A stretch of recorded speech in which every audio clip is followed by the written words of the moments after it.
Okay, I think we're live now.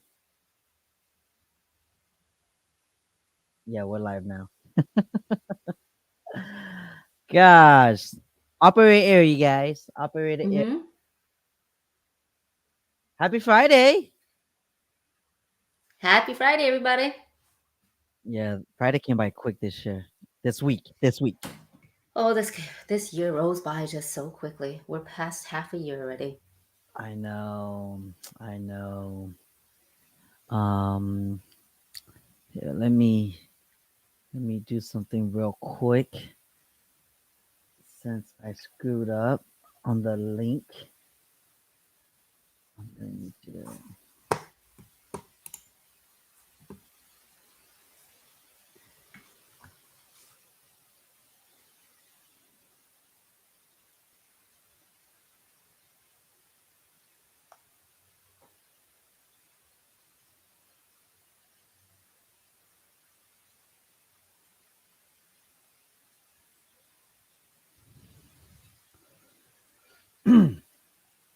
Oh, it's not letting me. Not letting me share.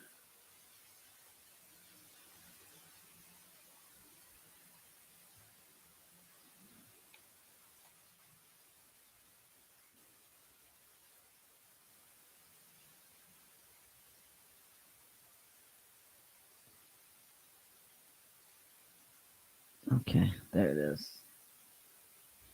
Oh man, I hate it when this happens.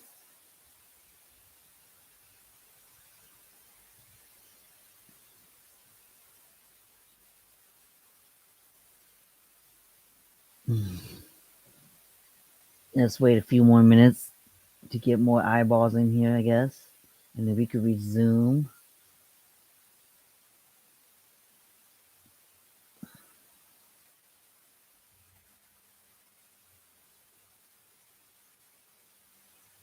What's that noise? I don't know. I hear it too. It's like static, right? Yeah, it is. It's pretty staticky. But whenever I watch the videos afterwards, it doesn't come on. You know that?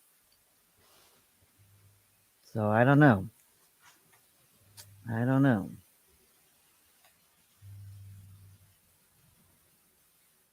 Hopefully that sound is good. Hopefully everybody hears us okay. There's no echoes or anything weird like that going on. If you guys are watching or listening, hope let us know. Oh, shoot, the site's working now. Yay. MLS is working? Yay. Yeah. All right. We almost did not was not able to give you guys an update on what's going on. And I know you guys all look forward to the market update, but the site was down for a minute, but it finally came back on. Yes. Let me let me go and fix everything.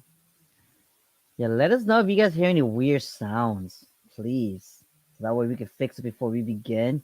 It would suck for us to go all in on this live stream and our audio is horrible. People's been asking me to talk about Stockton as well instead of just Yeah. Sacramento. Mm-hmm. I'm getting And Stockton. I'm getting Galt. I'm getting Lodi. I mean, I have my license other states for a reason, Tia, yeah, right? Non-income, state income tax states, and people are moving there. yeah. Okay. We getting I'm doing deals over at Fresno. We got a lot of Sacramentans moving over to Fresno too. Yeah.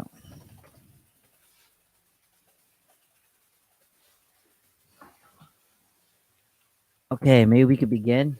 It's like a couple minutes in, even though we're late. It's actually 10 minutes in. Okay. All right, let me. Yeah, it's back. Okay, here's a market update, y'all. Pretty steady. Inventory is a little bit down by 1% from last week. New listings are also down 4% from last week. Sold homes didn't really change. Pending homes are up 27%. Month update. Inventory is actually up from last month, same time, almost 20%. New listings are down 40% from last month this time. Sold homes are down 45%. Pending homes are down 21%.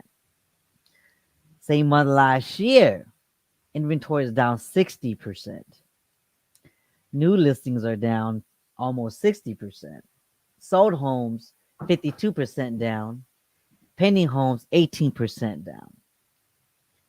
Same year to date compared to last year, 60% inventory decreased. New listings 40%, sold homes 34%, pending homes 27%. Now, remember, okay, this is all based off of Sac County. And there is no specific criteria for these data, okay? There's no bedroom count, specific square footage, acreage, year built, none of that, okay? And it's all just single family. So no condos, no houses, no lots, no multi. It's just single family. And again, it's only in Sac County. If you guys did want me to go over other counties, we'll probably talk more about that later. If we have time, I'll probably talk about Stockton because that was one of the mentions before was they wanted to know more about the Stockton area. So we'll probably cover that after we're done with this. You cool with that, Lisa? Absolutely. Hey, just so that we as the audience can understand it too, where it says current versus previous year to date, January until yesterday, homes sold were 5,038. Correct? 5,038. Correct. So where it says sold Yes. right there, Chia, right? Yes. So from January till now, there is only 5,038 homes that were sold, and we have over 500,000 single family residents, not including apartments, not including those other types of homes and everything like that. So realistically, we divide 5,038, right? 5,038, and let's just say for 6 months, right? Because we know we're early. That means only less than 840 homes sold on a monthly basis. There are way, way, way more. My point is there's so many people that are looking right now. In my pipeline alone, I have a few hundred people already looking for homes, and they've been looking not just this year, but we're talking about years past and everything like that, who are looking out. It's like, well, I want to wait for a little bit. I want to see whether or not the market's going to go down. I really think that it is going to, because it's been a really long time. That is absolutely true. But just looking at this data, guys, if you break it down, there's less than 840 homes sold on a monthly basis. Yeah. Which means it is very, very, very low in comparison to how many people out there that are actually looking for a home. That's just in Sacramento County, all of Sacramento County. Yeah. Yeah, that includes Elk Grove, Natomas, everywhere, right, Chia? Anywhere that's Sac County, it'll pop up, and that's not a lot of homes. And this is the reason why when you're out there as buyers, don't be discouraged. You're going to see a bidding war frenzy because it's so limited. If the home is priced right, it will go very, very quickly. So it is so important right now for you guys to have all your ammunition ready. And your ammunition is just to get your financials super prepared to make a really super strong offer and make sure that you have a plan A, plan B, plan being that, hey, if you need to come in with a little bit more, then be prepared. Start looking at homes that are $50,000 to $100,000 less than what you want, just to get you into the game. I mean, Gia and I, we've said this many times, but we'll continue to say it every time because we want our people to succeed. We want you guys to start on that board of actually getting in before it gets even worse. And I personally think because of the inventory shortage, until we have the 3D printers coming out, it's going to be like this for quite some time. It is. Another thing too, piggybacking on what you said about offers. I had a client that wanted to submit an offer on a condo recently, and the listing agent won't even like entertain the seller. Actually, won't even entertain the offer because they didn't even do their pre-approval yet. They did a pre-qual, but a pre-qual means that the credit wasn't ran, Documentation wasn't really taken in yet. It was just based off of what the consumer or client told the lender, and they wouldn't entertain our offer. And my client was wondering what's taking them so long to respond. And I told my client, I kind of gave you a warning that this is going to happen. Not all sellers or agents are gonna respond to a offer like this because it's kind of like a window shopping offer. You don't look that serious because there's no pre-approval letter attached to that offer. All right. Now, we're going to have to be very, very careful with those terms. And I know that pre-qual and pre-approval gets thrown around out there, guys. Okay. And Mhm. everybody has their own explanation. But the legal explanation for a pre-approval is it's already gone through underwriting, not DU, not a desktop underwriting, but actual underwriting. So technically, my company calls it pre-qualification because, again, we want to stay in compliance. However, it does state on our letter that we have checked credit, income, and assets, not just based on what people are telling us, but with documentation and things like that too. So you got to make sure that whoever your lender is, okay, that they're not giving you what you want to hear, but they're actually giving you the documentation based on the information that the paperwork, the pay stubs, the tax returns, the bank statements that you provide for them, that they're giving you an accurate assessment so that you're super ready to go out there. And Chia's very, very right. There's so many people looking for houses right now. They're not going to look at offers that don't look like they haven't done their due diligence at all. Yeah, so the reason why I brought that up, Elisa is right. Every company has their own verbiage for what they prefer as a pre-qual or pre-approval. This pre-qualification letter from my client, from their lender, not Lisa, it's a different lender, and it specifically states on that pre-qual letter, this is just a pre-qual. No credit has been checked or pulled. No documentation has been received. No verification of funds or assets has been done. It clearly states that on there. So any seller that sees that kind of pre-qual is gonna be like, this is a joke. You're gonna submit an offer. You're gonna want me to present this offer to my client to entertain your offer when you're not even serious about getting your docs in line. Like what? Correct. How do you know that you're even qualified to buy this home?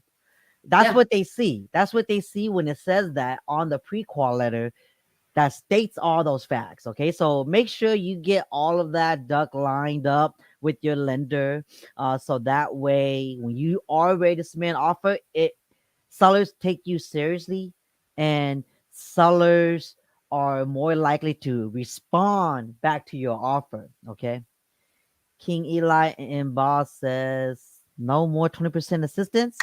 Okay, guys. Okay, I'm going to promote it here on Chia Talks. I am not promoting it on anywhere else just simply because I just got that notification this week that it is coming back. Really? We don't know exactly when. Yes, it is. They said in a few months. That's what the letter that they sent to me because I am a preferred lender with them. I would say if you really, really, truly want it, get on it right away. There is courses that you do have to take and everything like that, and start looking for what you kind of want already. Get all of your ducks lined up and everything like that. And um, the last time that this came out, it was 300 million for all of California. It was gone in 12 days. Mm-hmm.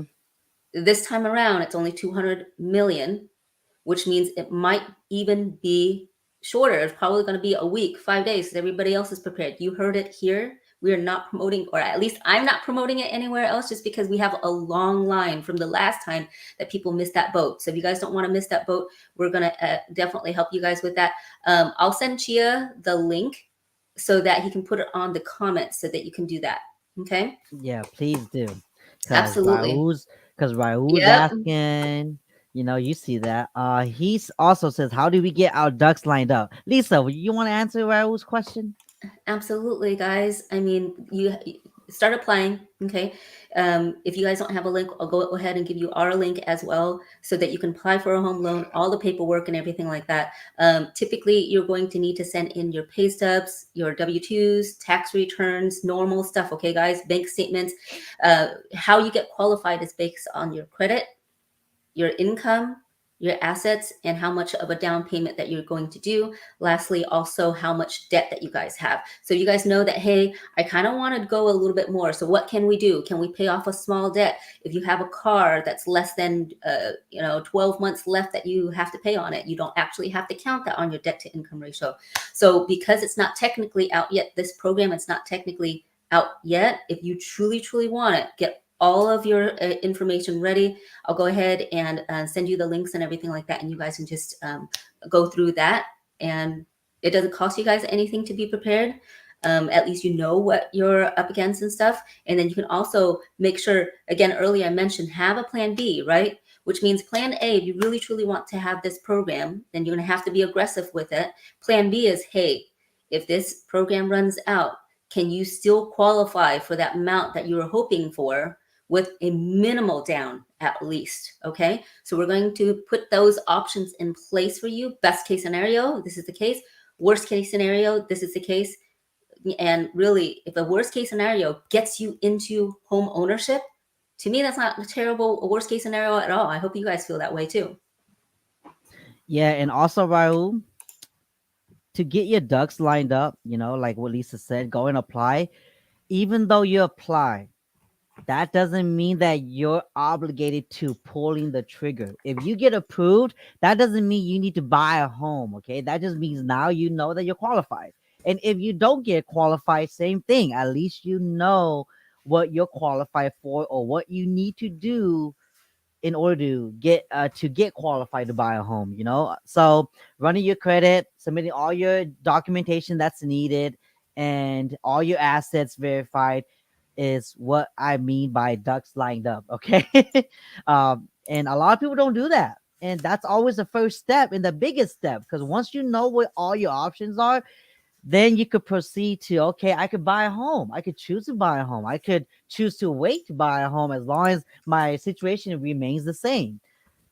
You want to know that information, okay? So thanks for the comment.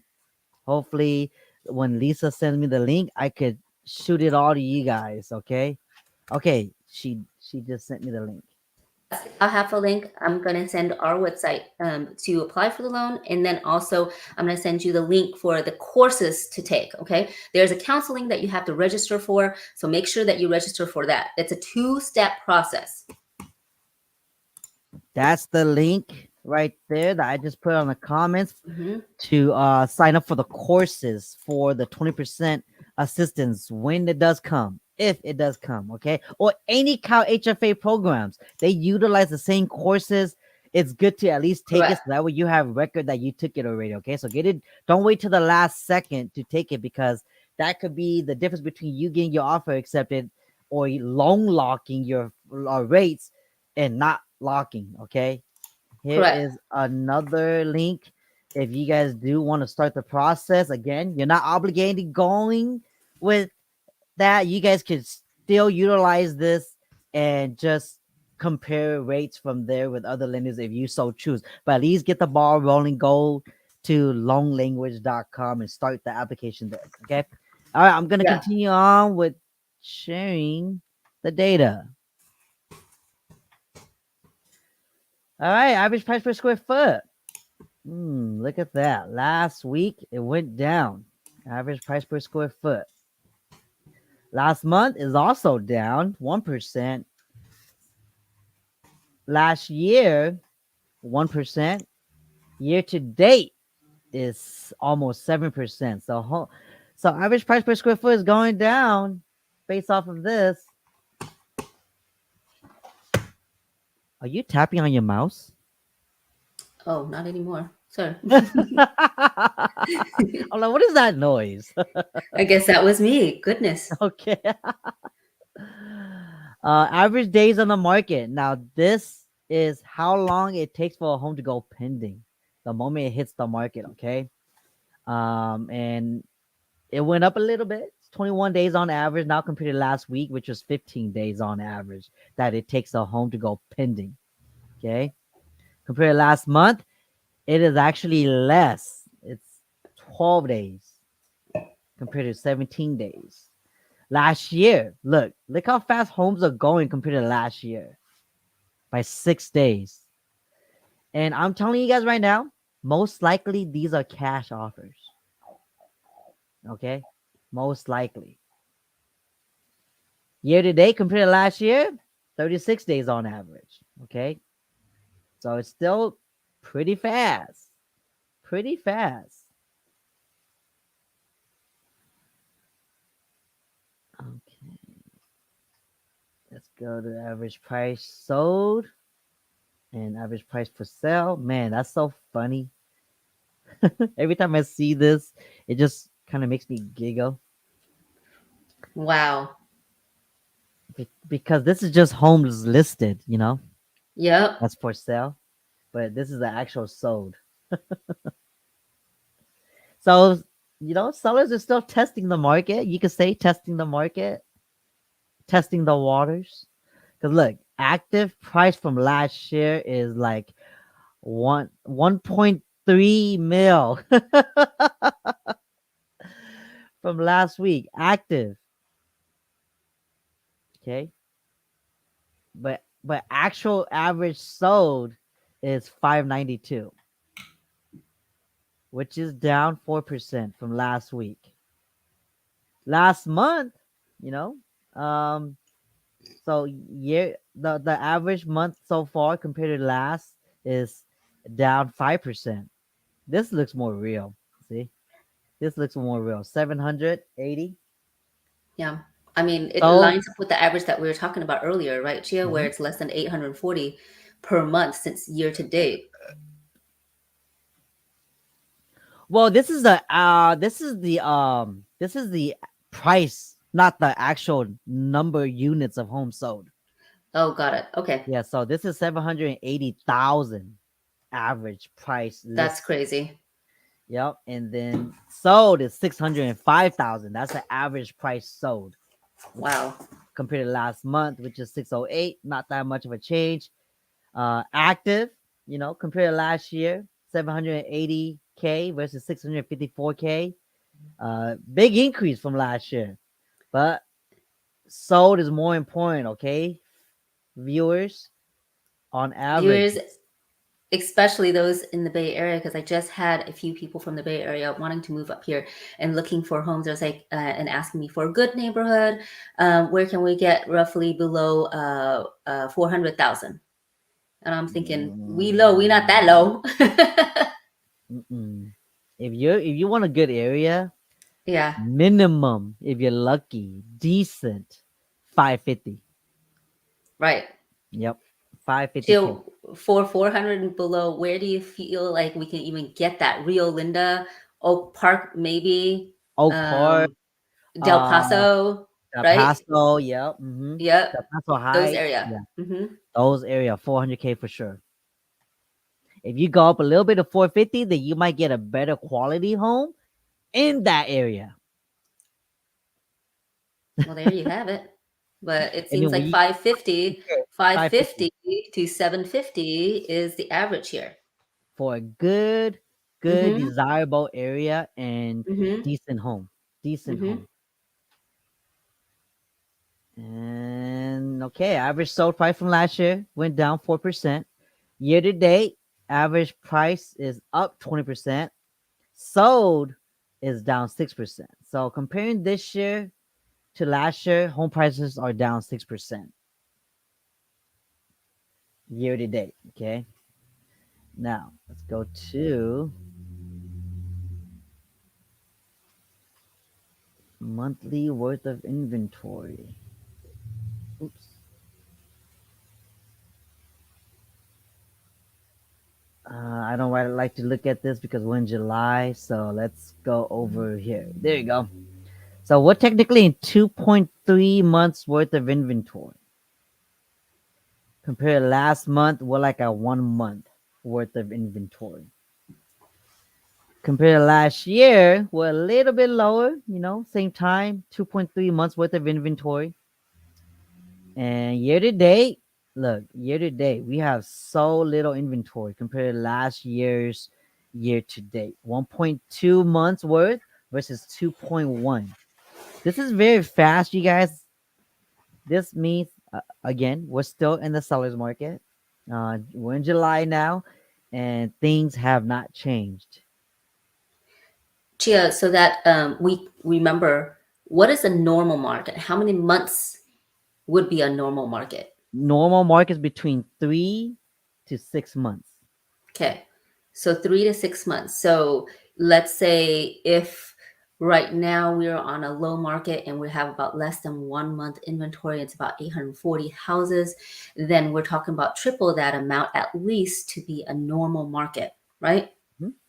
And we Sure. haven't been like that for a really long time. Now, when we're in deceleration, when No. interest rates started to get quote unquote what the consumers feel is a little bit crazy, which is last summer and whatnot, right? We were still Mhm. not at that 3 month. We're at the two and a Yeah, half, because almost three, right? look, the highest we ever went to was 2.4. Mm-hmm. Mm-hmm. 2.4 months, and that was in July of last year, Mm-hmm. between June and July. Right. And this Right. year, way lower. We're like double below that. Right. And even during that time, there were so many people who said, I'll just wait until the market drops. I'll just wait. And what ended up happening, did home prices go up or down, Chia, from last year to It this year? So from last year to this year, right? If you look at this, Mm-hmm. it stayed almost the same. Look at this. Red is what you guys need to focus on, okay? Not the Mm-hmm. green. If Mm-hmm. you look at the red, okay, we're right here now, okay? We're right here. It's about on average right now, it's about six. Actually, on average right now, we're like around 605, Mm-hmm. 605,000. Last year was 608,000. So yes, it may have gone down 0.5%, but it has not gone down that much to where affordability is super affordable. Because remember, interest rates went up a lot. Right, it did. And here's the thing too. I mean, time after time, I'm actually starting to see appraisals not meet as much as they Hmm. used to, just because Yeah. there's less home sell. You guys already see the data. There's less home sales to pull in those comps for that. But I kind of wanted to see that because even though it's showing that it's slightly less from this year to last year, but if you look at the exact same house, it's not that much of a lower price point. It just really depends on the area, number one. And number two, it really depends also that most people who are selling, okay, most of the time it's going to be somebody that's transitioning from a smaller house to a bigger house. So I think that has to have something in play because most of the homes that are sold are typically the ones that people are transitioning into their next home, into their dream home type of situation. Those people who are actually downsizing whatnot, unfortunately right now it's been a little bit more far and fewer because they don't want to get taxed because they've made those funds already. And for those people, they're usually moving out of states that don't have as much, state tax or sales tax and things like that to make their cost of living a lot easier for the retirees.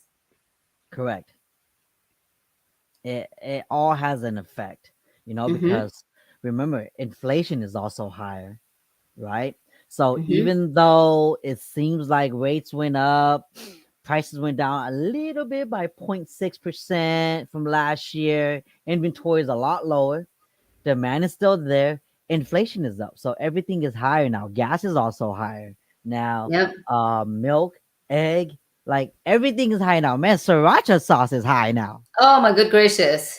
I was just joking about that yesterday. I was just joking about that because my husband and I, we went out to eat, right? And every single table had a full bottle of sriracha. And I'm just Oh thinking, I was like, man. Chia, maybe we should give sriracha a giveaway or something because it's $100 for a jar of sriracha. One of my girlfriends was just joking about this on her page, and she was saying how she was going to sell her for $55. Yeah, It's old, it's crusty, it's expired, but hey, it somebody might exists. buy it.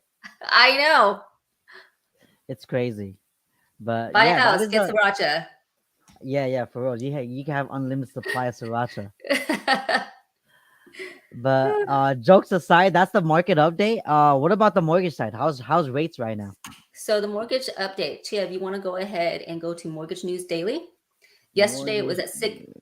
It was sitting at 7.22 overall for the 30-year fix. So we're going to go ahead and look at that. and I'll talk about that. Feds met on Wednesday. Job market is going to come, a job report is going to come out this afternoon. And for a 30-year fix, it's at 7.14 overall today.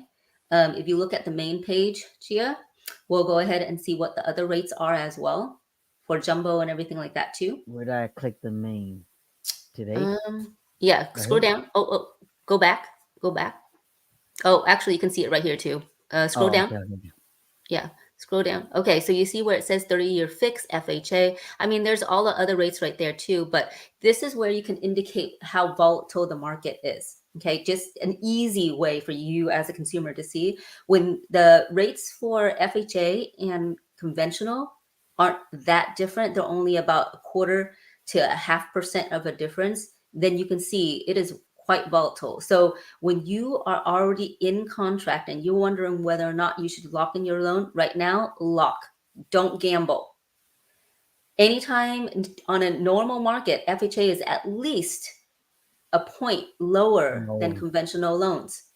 All right. But now that it's not, okay, be very careful, be very cautious of that. If you can still afford it, once you get into contract, if you can still afford those monthly payments, and hopefully that your lender helped you to budget on a monthly basis, not just on what you qualify for, but also so that you're not house poor, that you have left over for food, for gas, for daycare, for anything else that's not on your credit report, so that you can really successfully go into home purchasing. And it doesn't matter where the market tanks or not, because a lot of times people buy in this quote unquote high market, and I was like, well, what if the market crashes? If the market crashes, okay, can you rent out your other rooms? Can you do something creative with your house? Yes, you can. When you are a renter, can you do that? Absolutely not. So as home prices increase, so does rent. So if the numbers make sense to you, and if the numbers do not make sense, is it more feasible for you to continue to rent out a 4-bedroom house, or is it more feasible for you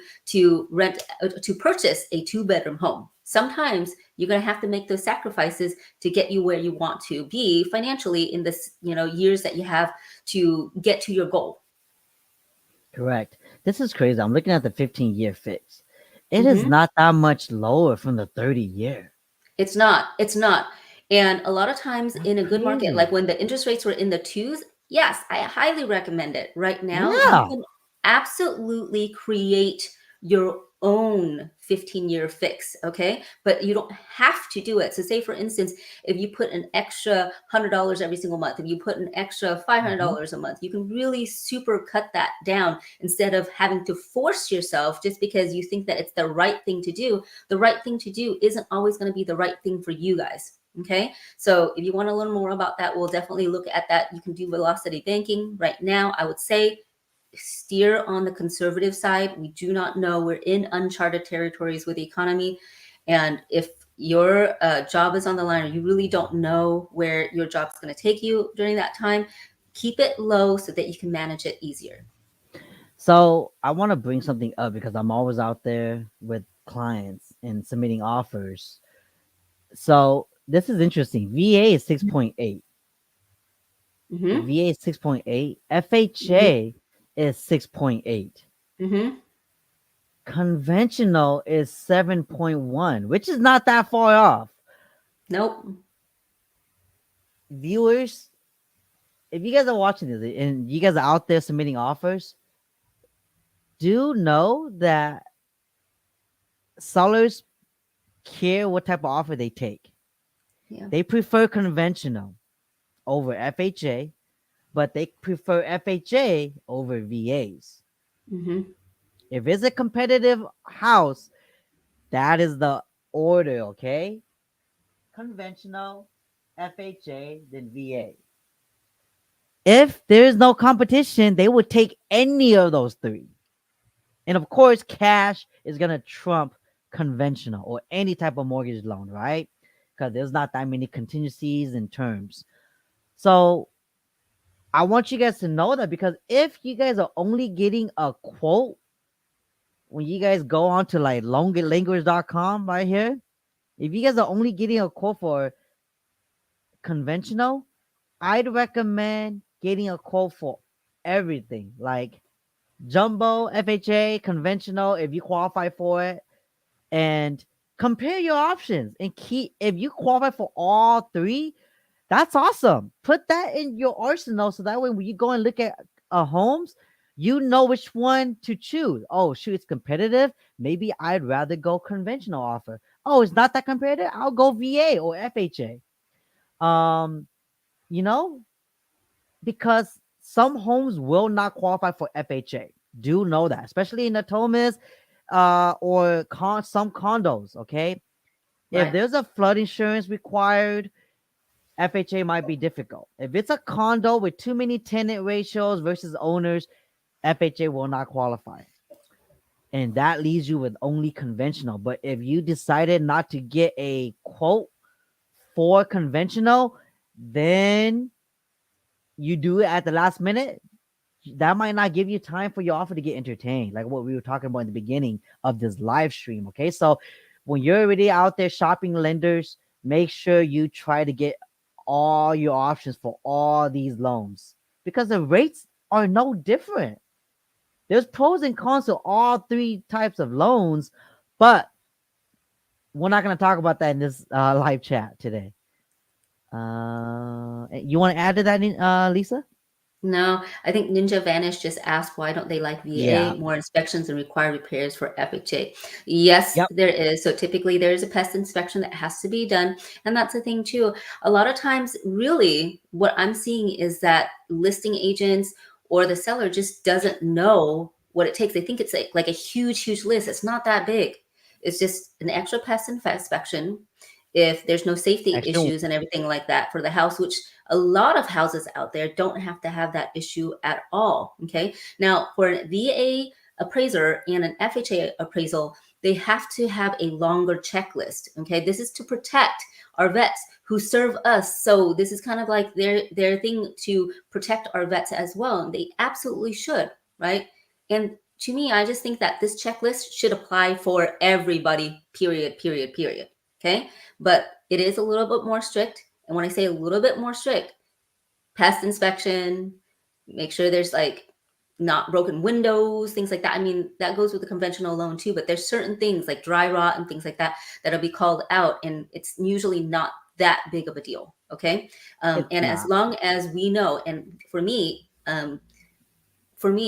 even as a lender, because I know these things and everything, I usually contact the listing agent as well and, leave a message and everything like that to let them know, hey, we've done plenty of VI loans. There are a lot of lenders out there that unfortunately just make it look a little bit harder than it really is.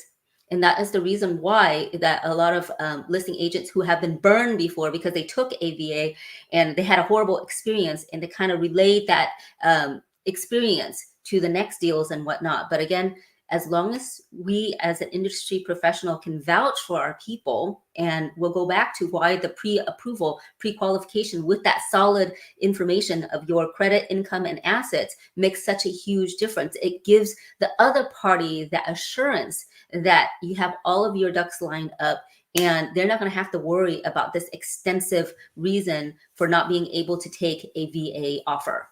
And realistically, even though you qualify for a conventional loan, if you're already going to put 20% down, absolutely. But if you're a vet and you want to put minimum down, VA loans are the truest zero down payment assistance program out there. So Yep. absolutely utilize it if you have it.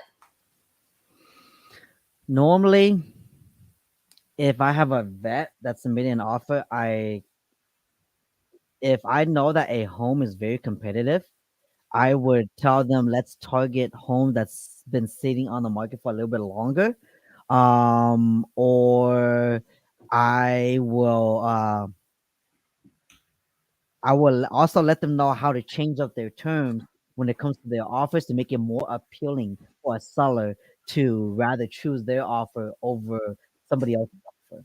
Okay. Correct. It all depends on the situation. And of course, the seller is going to choose what the seller wants to choose. We can't control that. Right. But yeah, And Ninja Vanish 247. That's why VA loans are a little bit more non-desirable by owners because of more inspections, more required repairs. Thank you for the comment. Okay. So that is the rates. Let me share something with you guys about this right here. I've been getting a lot of you guys asking me whenever I go and show homes or so, where are all these buyers coming from, Chia? Well, here you go. Buyers, people moving to Sacramento from Frisco. San Francisco is like 11,000 just from last month.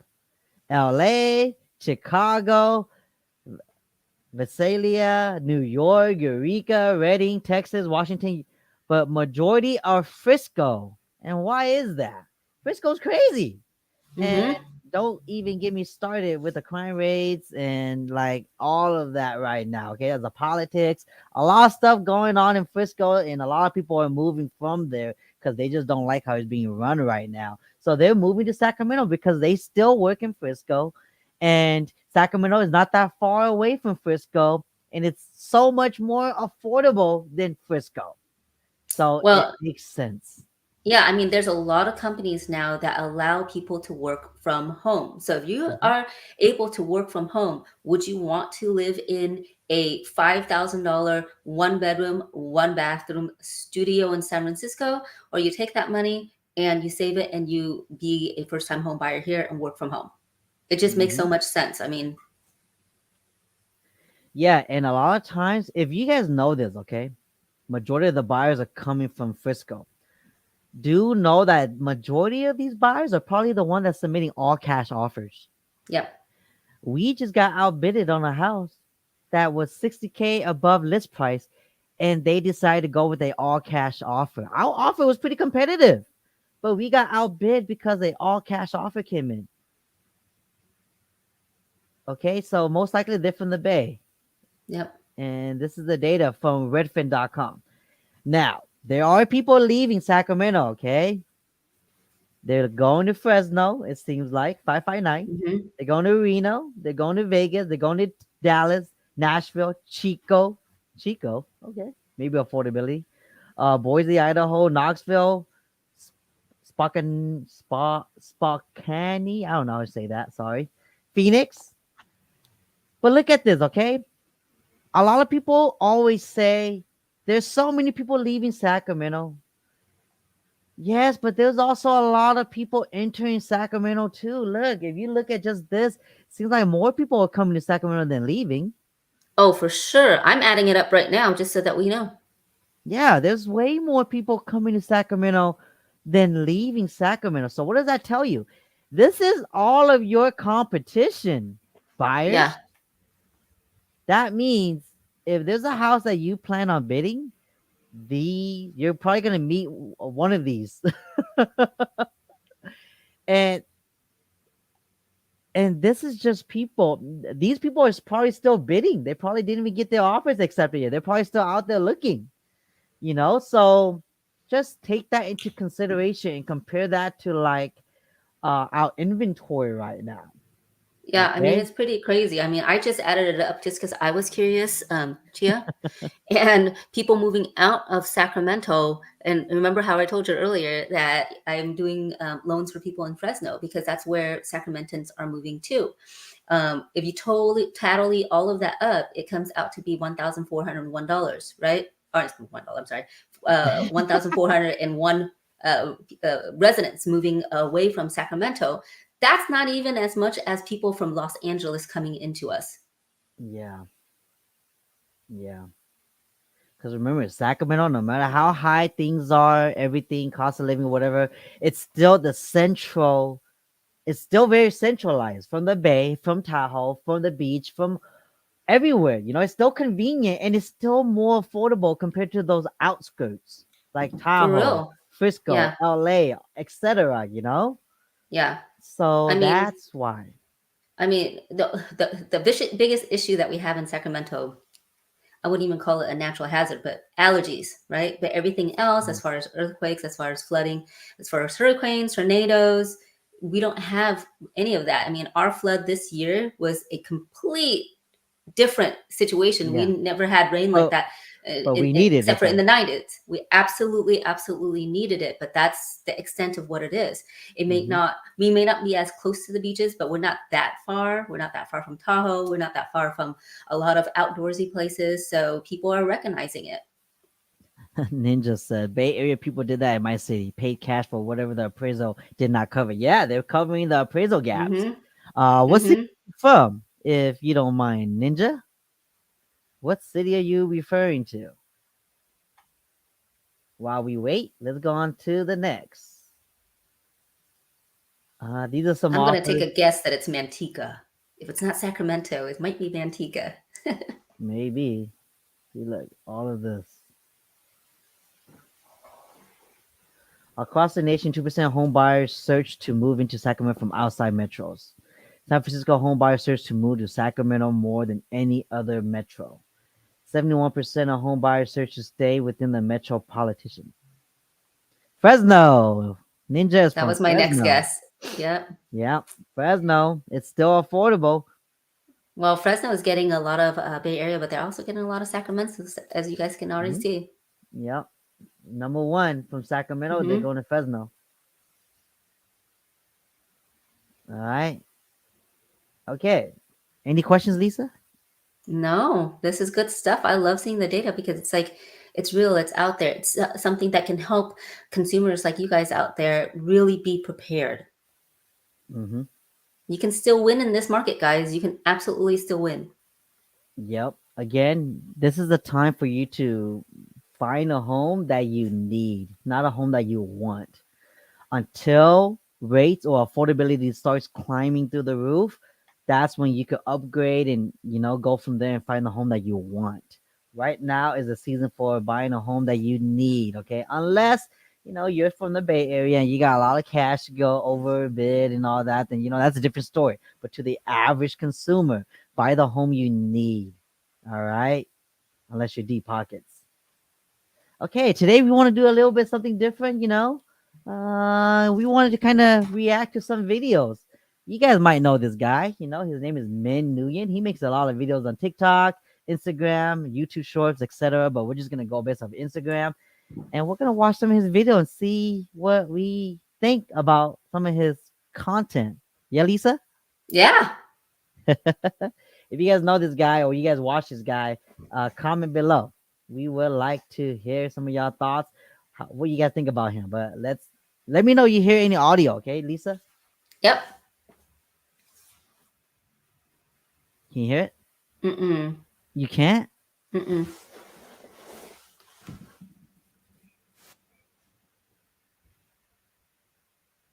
Oh, I know why. I know why.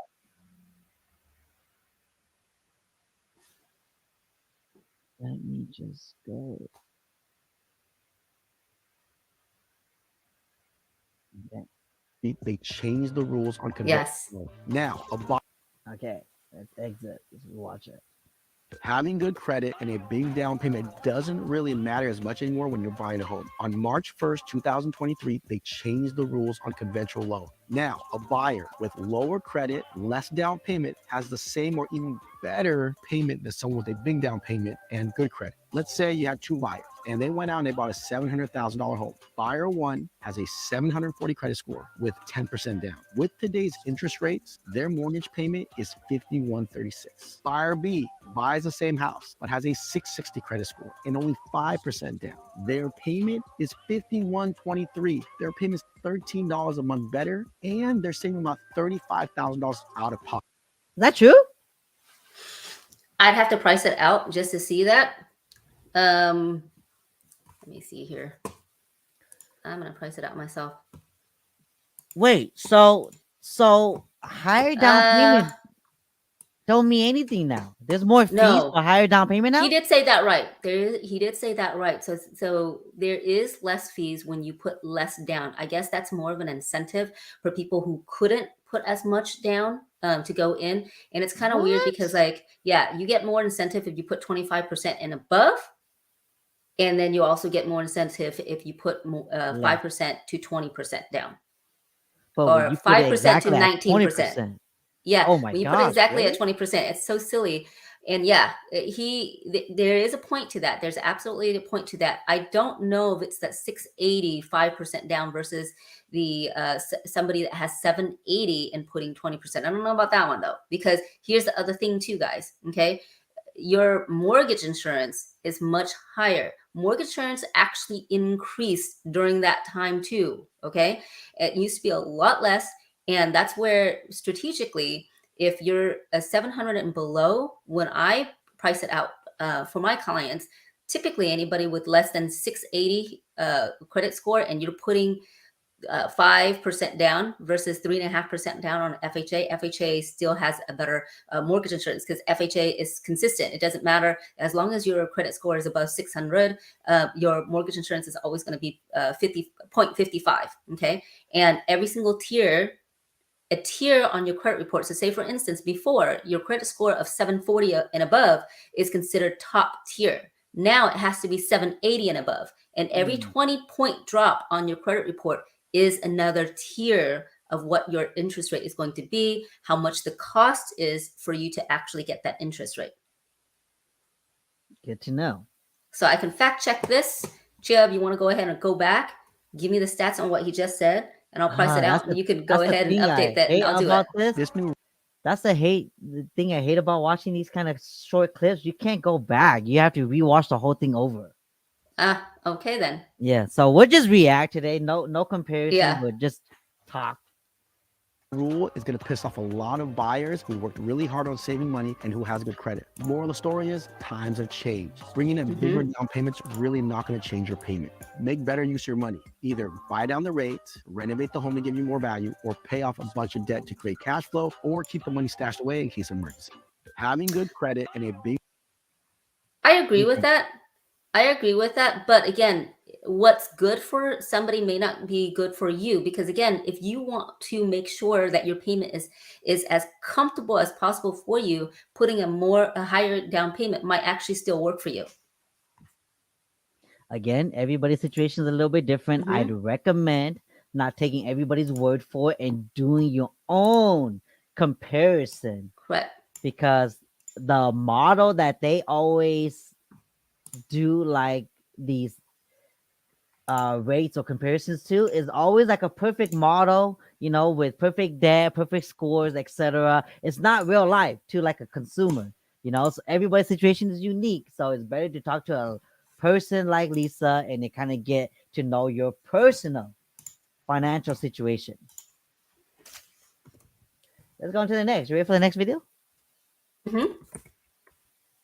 If you're going to buy a home with a cosign, do this right away so you don't end up paying more down the road. I had a viewer reach out to me because she bought a home with her brother-in-law as a cosigner years ago. Back then, she was self-employed, so she wrote off everything. So she needed her brother-in-law to help her cosign. But now, years later, when she went to refinance her brother-in-law off the loan, her property taxes shot straight up. So I had to break it down to her. Depending on the state she's in, by law, if you make any changes on title or remove anyone from title, they consider that a new transaction. That means your property has to be reassessed. And you're going to have to pay property taxes on that new high reassessed value. This is what she should have done. She should have removed that cosigner as soon as she closed escrow on that purchase. But because she waited, her house grew in value. So when they reassess the house, she has to pay property taxes on that new higher value. But if she would have removed that cosigner right when she closed escrow, they would have assessed the value on the day she closed escrow, and that value wouldn't change, which would keep her property taxes the same. So be very careful when you add a cosigner and remove them from title ASAP so the property doesn't get reassessed and you don't end up paying more. If you enjoy this piece of content,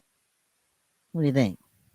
Yes, that is one strategy, but another strategy too, guys, is when you purchase a house, okay, or when you make any changes, you're going to get a letter from the county, so watch out for that. If you don't get it, call into the county yourself and ask them, say, hey, nothing changed on this, especially, let's just say, for instance, if you had like your parent technically sell you the loan or add you onto the loan or anything like that, then you can actually keep that. That is an exemption. You can apply for that exemption. Personally, I think that's a heck of a lot easier than to remove this person, because you never know when you need to refinance and still have them on, then you got to put them back on and everything like that. To me, this is a more cumbersome way. It's not a wrong way. I'm just saying there's another way to do it, and it's easier just to fill out the exemption document.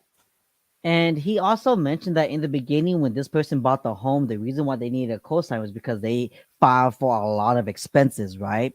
So that's why they needed a cosign. Well, maybe during that time, the reason why that person also had to wait for a year to refinance out the co-borrower was because now they did not file a lot of expenses and they Correct. now qualify to take over the loan or buy out the loan. So that's why they did it a year later. Probably not because of Correct. that, but then of course, I get calls like this all the time too. Lisa, Mhm. like people will call me and be like, "Chia, I want to add somebody in, or I want to take somebody out." Yep. Yep. So okay, so he's pretty on point, right? On Mhm. that. Cool. The roof, the roof is on. The job report is on fire today, pushing the 10-year bond above 4%, which we haven't seen in a long time. ADP report was expected to come in at 225,000, came in at 497,000. Congrats to all the people who got jobs, but bad for mortgage rates. So come July 24th, expect another rate hike, unless on July 12th, shelter inflation comes in low. Also in this job report, transportation, leisure, and hospitality came in hot, but that's expected while this post-COVID summer traveling. I expect this job trend to keep going into July, August, and September. Unfortunately, with all this data, looks like inflation is on its way back up. But once all this summer traveling is over and student loan payments kick back in, we should start seeing inflation come back down in the winter. As for demand in the market, hopefully these high rates cool off demand. And that should cool down prices unless inventory continues to cool down. If you are buying today, here is the nationwide average interest rates. Remember, these rates are just a ballpark. Give your lender a call so you can get an accurate quote. See, I like how he says that at the end. These are Mhm. just general information. Still want to give your lender, a local lender, a Yep. call to find out what your exact situation is like. I like how he does Correct. that at the end because that's how you should be making content, not making information stick throughout the across the board because it doesn't work that way. Everybody's situation is unique. Right. Right. And he's pretty on point on this one. Yep, pretty cool stuff. How do you guys Yeah. feel about this? Don't make the same mistake as these home buyers when buying a home. Recently, a married couple reached out to me to see if I can help them with their situation. They're buying a new construction home with an FHA loan and they're scheduled to close in the next 60 days. So this is where it gets sticky. The wife got a job and to get to work, she had to get a car. So she went and financed a car. Because the wife doesn't have a 2-year work history, they couldn't add her income to help her qualify for the home, but they had to add a car to the debt to income ratio. And now That's the lender correct. told them they don't qualify to buy. The husband gave me a call and asked, "Hey, is there anything we can do?" First, I had to break it down for him. In a community state, on an FHA loan, you have to add the spouse's debt to qualify to buy a home, even though you're not going to use their income on the loan. Even though they qualify in the past, because they went out and got this car loan, it's added to the debt to income ratio. Now they don't qualify anymore. So I looked at the situation. I noticed that the car balance was $14,000 and the monthly payment was $400 a month. And I also noticed on the application, they had a 401k. So I told them, take money out of your 401k and pay off the car. When you get a loan on your 401k, that monthly payment is not added to your debt to income ratio. So after they did this, they end up qualifying again. So if you're married and you're going to buy a house, just remember, you have to add the spouse's debt to the monthly debt to income ratio in a community state, even if they're not added to the loan. If you want to learn more, if you want a second opinion on qualifying, reach out to me. Don't make That's right. That's absolutely right. For not just FHA loans, for government loans, period. Okay. So VA, FHA, USDA, all of those, if your spouse has debt, then absolutely it has to be included, even though you cannot add the income. It seems like a double-edged sword, but for government loans, that's just the way that it is. So in that case, you're saying conventional loan is better or preferred. Well, it depends if you qualify. That's the other thing too, right? Sometimes you qualify for FHA, but you don't really technically qualify for conventional, because for conventional, if your credit score is a little bit lower, then your monthly mortgage insurance is going to be higher. Okay. So that might actually price you out. So be very, very careful about that when I qualify somebody, especially somebody that says, hey, it's just going to be me, not my spouse. And if I know for a fact that there could be a potential that you're going to switch over to FHA, I will always advise you as, okay, be very, very careful. Do not, I give you guys a do's and don'ts checklist during this time. Don't co-sign for anybody. That's the other thing too that people don't realize. If you co-sign for anybody, if your wife co-signs for anybody, doesn't matter if she's not on the loan or whatnot, okay? That will also affect you as well. well, Lisa, my son needed a car and everything like that, and he didn't have enough credit, so I had to co-sign for him. We had no other choice. Okay, if you had no other choice, then it is what it is. But that means we gotta reevaluate your situation to see what you qualify for. Luckily, in this situation, the person had a 401k, and he is very right. If you take out a loan on your 401k, it won't count against your debt to income ratio, which is awesome. Okay. And in that situation, yes, luckily there was a workaround. So that's what I'm talking about. If you know your life circumstances, or if you don't know your life circumstances, not only should you buy in a lower price point than what you qualify for incidentals like this that you can't, you won't know what happened, right? Life just throws you a curveball sometimes. So that's your plan B. Okay. Worst case scenario, if you did have to have a car, if you did have to do this, what can you do so that your qualification still remains solid? This is why we always say what Ninja Advantage said. No big purchases when you're trying to qualify for a loan. Oh man. Imagine, okay? This is a new build, what he was referring to, right? Imagine if their deposit was forfeited. That could potentially happen if you screw up your own qualifications on the loan because you decided to make a big purchase, like what Ninja Advantage 247 was saying here. You could potentially forfeit your deposit. That could be tens of thousands of dollars. Right. And that can be a lot of money to a lot of people. And this is also the reason why Chia knows that I'm pretty conservative, because I always want to protect our people. Yes, you can come in if you have all your ducks lined up and we get you into actual underwriting. Yes, we can remove contingency ahead of time just to make you a little bit more competitive. But you never know when life is going to throw you a curveball, and you have to get that car. In her situation, in her order for her to have work, she had to have a car. So there was no if and a buts about that. And had they not had that 401k, they would have been done. They would have had to forfeit their deposit if they came in with no contingencies, right, Chia? And because of that, you don't know what's going to happen. If you are a wage earner, you have no idea when your company is going to do a massive layoff either. I've seen that happen, and that is the two biggest reasons why I say I don't want any of my people to move in without any contingencies. Basically, you're saying without any protection for yourself. But if you know you're pretty solid, if you're in healthcare, if you work for the state, then yeah, your risks are very, very low. So basically what I got from watching this video is, if you're planning on making a big purchase to screw up your own qualification loan, make sure you have a 401k. Yeah, basically. Make sure you have a backup plan, guys. Make sure you have a backup plan. Okay, that's all jokes aside. Thank you so much for staying with us until the end. But then we just want to respect everybody's Friday and end it here at the hour mark. All right. Thank you for all the engagement. We really appreciate all the comments, questions. And remember, if you guys are still looking for the 20% down assistance that Lisa mentioned that may be coming soon, you guys got to go and take the course. Okay. The course is right here. It's in the comment section. This is the link. Okay. And if you guys want to know what your situation is like financially, and you want to be able to use that as a negotiating tool to shop lenders to get a preferred lender that you want to work with in your own area, then make sure you go to the link here. It's also in the comment section, and then just kind of go from there. Again, you're not obligated to doing anything, but at least you now have options and have information about your own personal situation. All right. But other than that, we will let you guys go. Thank you again, and we'll see you guys next time. Peace. Take care, TT fam.